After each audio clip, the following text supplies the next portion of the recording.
majo ani ka mauye ka ko yɛrɛ bɛ kɛ cogo min na limanaw ka se ka a dɔn baara in fɛn fɛn b'a la tanamako la ka se ka o da jamanadenw tulo kan o la fasirisi sɛbɛn ka lakali la l'histoire y'a jira k'a fɔ olu kɔni sera mairie damadɔ la Bamako yan commune 4 mairie b'o la commune 6 mairie b'o la ani commune 5 mairie limanaw ni mairie fɛn fɛn filɛ nin ye a jirala k'a fɔ i yanni tɛgɛ ka da i ka fiche individuelle kan yanni carte ɲinina yɛrɛ ka sɔrɔ limanaw fo i ka sefa wari 2000 walima 5000 i ka o di maa minnu yɛrɛ bɛ baara in kɛ i ka se ka a di u ma u ka se ka i ka sɛbɛn di i ma maaw yɛrɛ sɔrɔla minnu ye a seereya di sabu cɛmisɛnnin dɔ min ni ale a ma sɔn k'a tɔgɔ fɔ a y'a jira k'a fɔ ale yɛrɛ kun taara a ka carte n k'a fɔ fiche individuelle nɔfɛ o kɛra commune 4 mairie la limanaw a ka fɔ la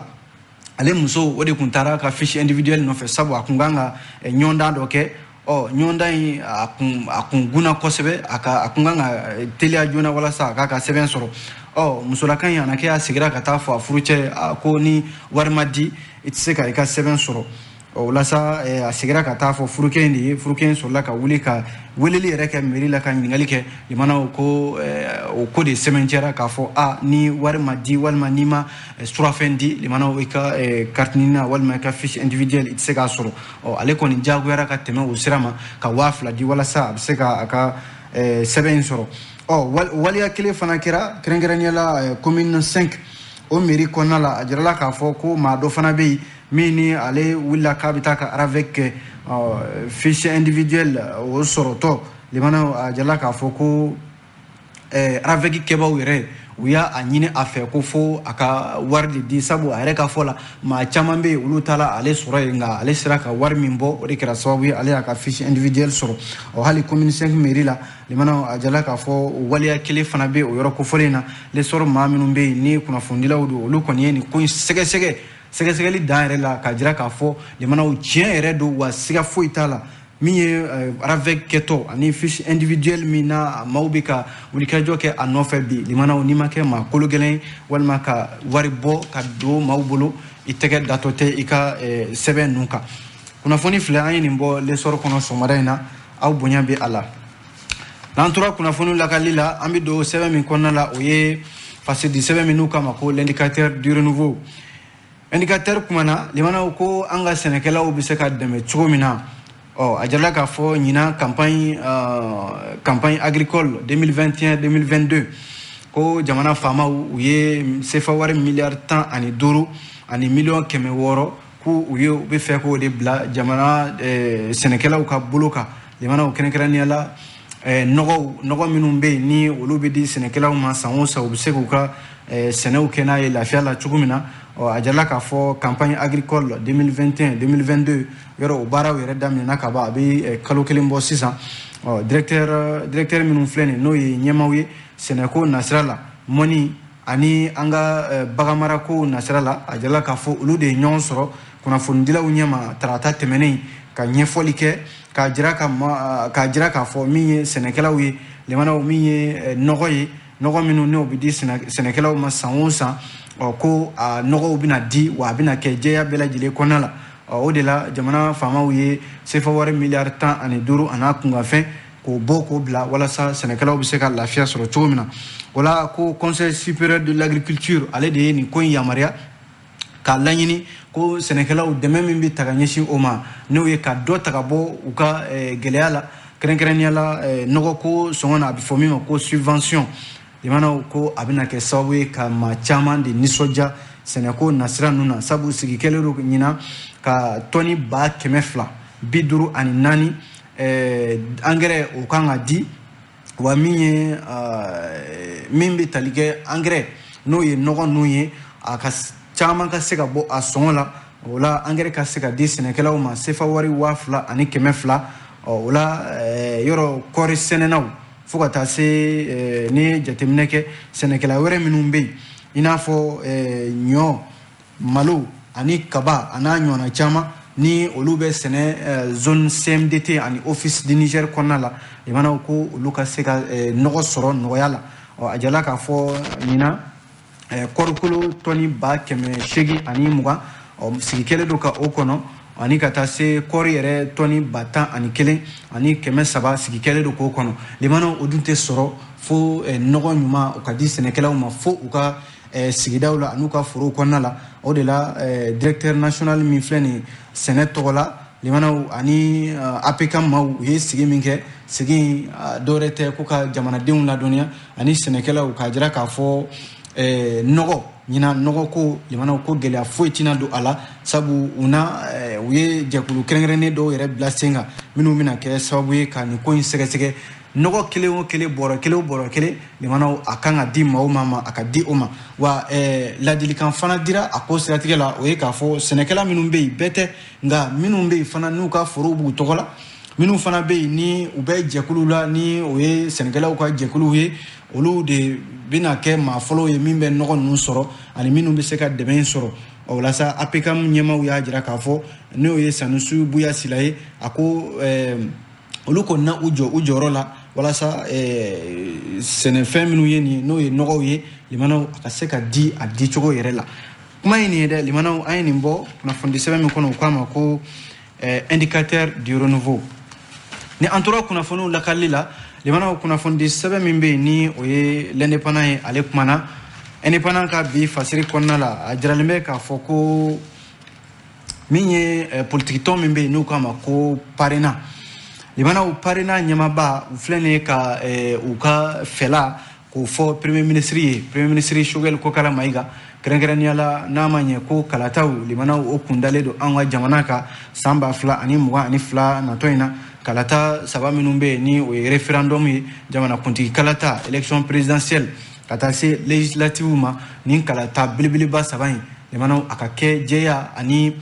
min bɛ tali kɛ jamanadenw olu ka wasa kɔnɔna la Cɛbile Darame ale de ye parena ɲɛmaaba ye a y'a jira k'a fɔ u ye olu kɔni sɛgɛsɛgɛli min kɛ ka o kɛ gafeba kɔnɔna la o la gafe min n'u kama ko u yɛrɛ senkan don an'u ka fɛla ka ta walasa kalataw bɛ se ka kɛ waati min dilen don cɛmancɛ fanga maaw ma a kana bɔ o kɔnɔna la waati in ka kɛrɛnkɛrɛnnen ani kalataw ka se ka kɛ o waati kɛrɛnkɛrɛnnen in kɔnɔna la nanzarakan na o kama contribution à la création d'une structure de gestion des élections dans le temps imparti à la transition limanaw o kɔrɔ ye waati min dira cɛmancɛ fanga ma a kana bɔ o kɔnɔna la jɛkulu ka sigi jɛkulu min bɛ se ka kalata in labɛn o waati kɔnɔna la sabu yɔrɔ premier ministre yɛrɛ kun ye laɲini kɛ ko jɛkulu kɛrɛnkɛrɛnnen o n'o organe unique de gestion des élections ye o ka sigi yɔrɔ politique tɔn caman bɛ yen olu ko waati tɛ labɔli kɛ an tɛ se ka jɛn n'a ye organe unique ka sigi ka kalata labɛn n'o ye politique tɔn caman y'a jira k'a fɔ kalata bɛ labɛn ni maakɔrɔ minnu ye i n'a fɔ ministère de l'administration territoriale CENI ka taa se DG ma ko kalata ka di olu ma waati ka kɔnɔ jamanakuntigi kura mana sigi ni organe unique in bɛ sigi a ka sigi nka o ma kɛ parena fɛla ye parena kɔni ko a bɛ se ka kɛ sabu waati de bɛ lajɛ k'a kɛrɛnkɛrɛn ni waati ye ani ka se ka jɛkulu in sigi jɛkulu min bɛ se ka jate minɛ waati min ni o dilen don transition ma a kana bɔ o kɔnɔna la o de la u ye sɛbɛn kɛ k'o don premier ministre bolo waati kunungo araba yɛrɛ Choguel Kokala Mayiga na kɛ a taara parena maaw sɛgɛrɛ u ka dagayɔrɔ yɛrɛ la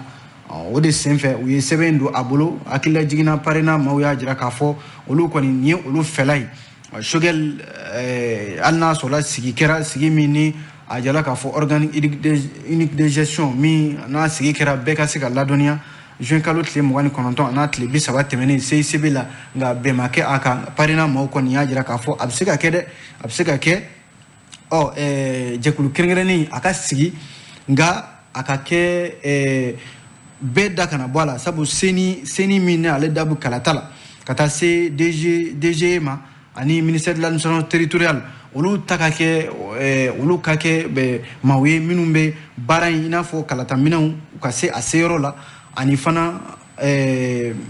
yɔrɔ o yɔrɔ bɛ jamana kɔnɔna la u ka maa kɛrɛnkɛrɛnnenw sigi ye minnu bɛ se ka kalata in lajɛ minnu bɛ se ka kɛ jamanadenw yɛrɛ ka kumada ye o yɔrɔ kofɔlen in na nka kalata koɲɛ bɛɛ lajɛlen a ka munumunu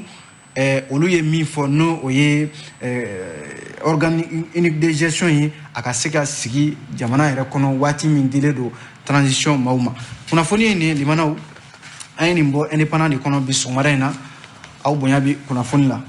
n'an bɔra o fasiri sɛbɛn kelen kɔnɔ limanaw an bɛ don min ye le challenger ale kɔnɔ challenger kumana limanaw challenger kumana kuma fila bi a kɔnɔna la kuma fɔlɔ limanaw an bɔra ka kalata ko kuma min fɔ sisan challenger y'a jira k'a fɔ minnu bɛ jɛkulu kɛrɛnkɛrɛnni minnu bɛ ni olu sigilen don kalata ko jateminɛ la an ka jamana kɔnɔ n'o ye mission d'observation des élections au Mali u k'a ma ko modèle Mali olu maaw y'a jira k'a fɔ ko olu bɛna maa 3,000 ɲɔgɔnna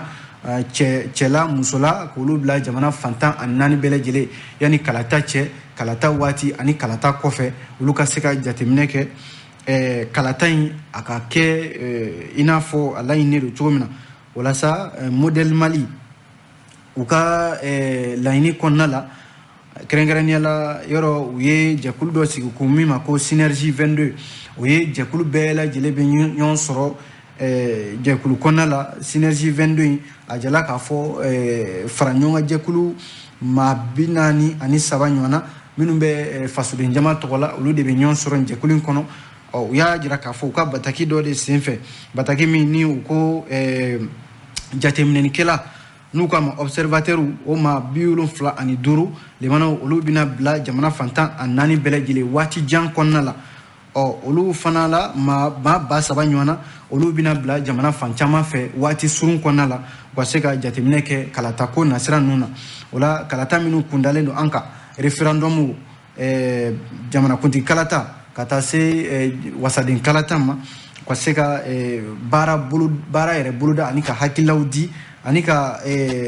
jamanadenw hali ka se u ma u sigiyɔrɔw la kalata yɛrɛ u bɛ fɛ a ka kɛ cogo min na ka u ɲininka o mana kɛ fɛn o fɛn ye o mana kɛ kibaruya ye limanaw k'o fana kɛ gafe ye yanni kalata cɛ k'o di jamana ɲɛmaaw ma u ka se ka baara kɛ n'a ye o la sa u ka jɛkulu min ye nin n'u k'a ma ko modèle Mali ale kɔni ko k'u tɛna baara in kɛ ten sabu u bɛna kalan dɔw boloda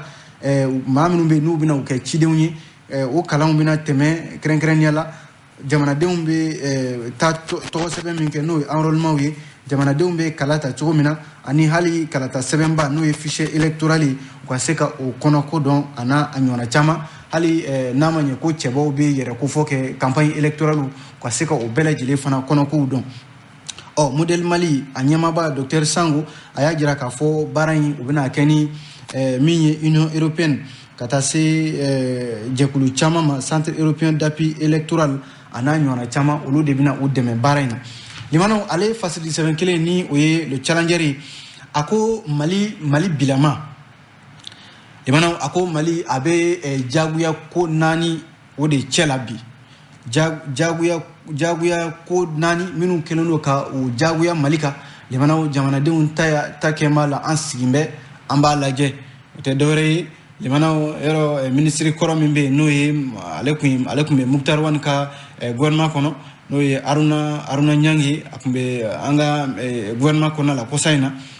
ale de ye nin hakilila in bɔ k'a bin limanaw ko a ye ɲininkali caman yɛrɛ kɛ a ko bi ni jateminɛ kɛ n'i y'a ye an ka jamanadenw sigin bɛ ka jamana lajɛ jɛkulu damadɔ de bɛ yen olu de kɛn bɛ ka jamana kɛ limanaw u ka sagoya b'a la wa u b'a munumunu cogo min a bɛ dabi ja u la cogo min na u b'a munumunu k'a kɛ ten don Aruna Ɲangi ale ye nin kuma fɔ a ko maa fɔlɔw o ye an ka finitigiw ye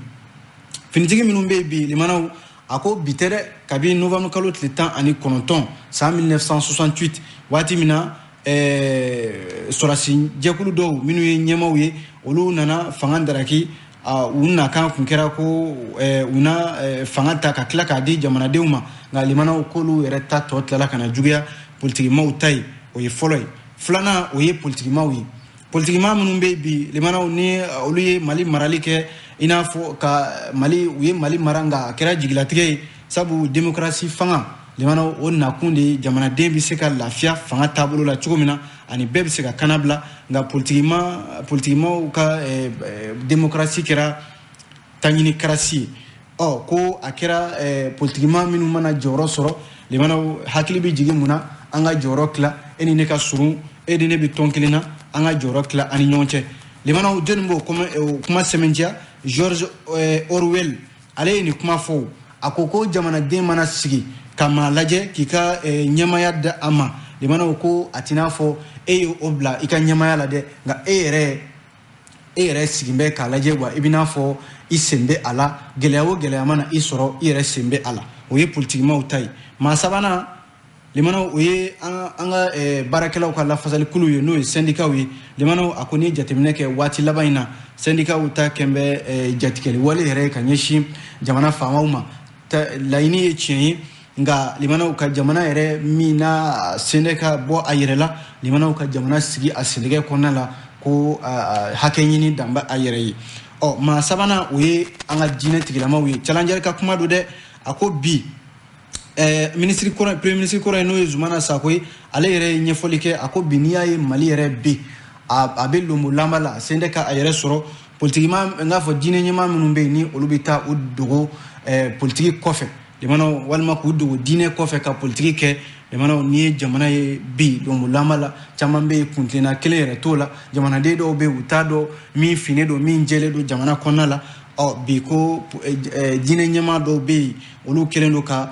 dine ani politique nyami limana ka ake joro nyini o jamana mi be bi limana nabi ka mun ayere ka bi ninja kulundani mali bilama abe numbolo wa obeka yelema inafo akadi e chogomina ne ka kumate ayini mboli challenger kono bi somarena au bonya bi kuna fonila limana amito kuna fondi seben la kalila seben mimbe ni kama ko le soir de Bamako ale kumana soir de Bamako ya jira ka fo aya limana ni jamana fama uma wuli ka ujo ka mausegre mamnumbe ni olube krenkeraniala banyangara marala ajala ka fo dugumisen damado bebi dugumiseni minu ni limana amma bela jilebi ka bolika uka sigida ubla ina fo duru pelu ani koru limana ko numbela jilebi ka uka sigida ubla adam nena kabi tarata temene juin kalo tle woro samba fla ani muga ani kele ka sababu ke bamanci jekulu minumbe no e groupe armé terroriste wi olu seno chayambe ayoro ko foli na ko sebe yere nyini kafsa to nyini wala sa bela jile kon bika yere nyini bi limana mimbe sega isoma segere yoro mimbe bisega hakili sigi soro yoro mina durukaw ni pelu ni korukaw be kon bika bolibika umma segere wala sa ibiseka kishi togomina wala dana ambasagu ka la sigide mimbe ka kuma la sila ayoro ko fole na no e debu sagaraye ale gouverneur mimbe mobti aye wele blama ka jarla ka fo wale amiyeni na be sina banyangara marala ni mawbe ka wulika uka sigaro blaka ka tayoro wore wala ubiseka kishi togomina kwa sira ka nyeka nyini dansi ka kala jona wasa maukana jatika wale kana ta choko mauchela akana ke gele awere wala sa dana ambasagu ka kuma laselain aya jira ka fo ko kando be no yawa kan mau chama be ulo bi kata u yera soro yoro ko folena ka soro du bamanci wale tigla mau tarabbe o kan kelen yereka limana akoni kelen do jawli su beela gele bayangara marain ko nala bi be kon mi ka wuli mi do rebe ko ulu jatige rema ulu tika siga tayro nyini u yerela yere nyini re buloma kuna foni fle limana ayni mbo le soir de Bamako kono au bunyabi kuna foni la ambi kuna fundi seben kunchani seben miye oye facile di seben les échos wele limana echo akmana ajiralembe ka foko shini juma mi G5 Sahel ka jerebayni oye sommeil ako obina sigi sommeil na sigira limana ukana ke sababu ye francika ka fela a yɛrɛ fɛlɛ ye min ye ana aka lahala ye min ye don nataw la Sahel jamanaw kɔnɔna la ka se ka o di o de la ni ye jateminɛ kɛ G5 Sahel k'u bɛna ɲɔgɔn sɔrɔ kokura ni ye jateminɛ kɛ Faransi ani G5 Sahel jamanaw ni ɲɔgɔn cɛ sini juma a bɛ bɛn juillet kalo tile 9 ma a bɛna kɛ jɛrɛ ye min na a bɛna kɛ visio conférence bɛɛ bɛ to i sigiyɔrɔ la limanaw jabaraniw sanfɛ bɛɛ bɛ ɲɔgɔn ye bɛɛ b'i ka fɛla fɔ Emmanuel Macron a fana bina ye ɲɔgɔn in kɛnɛ kan a sen fɛ sa les échos maaw ka fɔ la ko Faransi ana na perepere di ani ka fɛla di sini bina kɛ cogo di Faransi ani Sahel jamanaw ni ɲɔgɔn cɛ o la sa yɔrɔ kalo kelen kɔfɛ waati min na Emmanuel Macron ale y'a jira k'a fɔ barkan ka baaraw k'olu na sunsoro i n'a fɔ don bɛ ka taa a n'u ka baaraw sunsoro nka o su kuma ko dugumajɛ faransi tilala ka segin tuguni Emmanuel Macron kelen ko barkan k'u na sigi k'u ka baaraw k'a daminɛ u ni Mali ni ɲɔgɔn cɛ limana ko nin kɔni tɛ ko ye ko min n'a dogolen don bi faransi jamana ɲɛmaayaso n'o ye Élysée ale ye kuma minnu fɔ don tɛmɛnenw na ka jira k'a fɔ u ka finitigiw nato an ka finitigiw kɛrɛfɛ n'o ye forces armées maliennes fama ka u dɛmɛ walasa bamancɛ wale in a bɛ se ka kɛlɛ cogo min na limanaw faransi bi a kɔni baara belebeleba de b'a bolo Sahel ka jɛrɛ min na kɛ ni o ye sommet ye a ka se ka i fɛlɛ di wa jagoyalen don fana limanaw ka a jira k'a fɔ hali n'a ma ɲɛ ko Mali tun ye laɲini min kɛ a ka dialogue national inclusif kɛnɛ kan ko sigikafɔ ka ɲini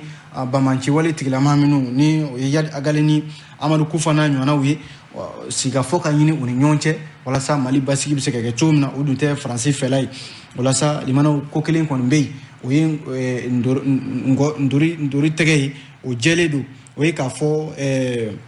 yanni san 2023 cɛ limanaw faransi ye kuma min fɔ n'o ye k'a fɔ ko u ka kɛlɛcɛw u na dɔ bɔ o la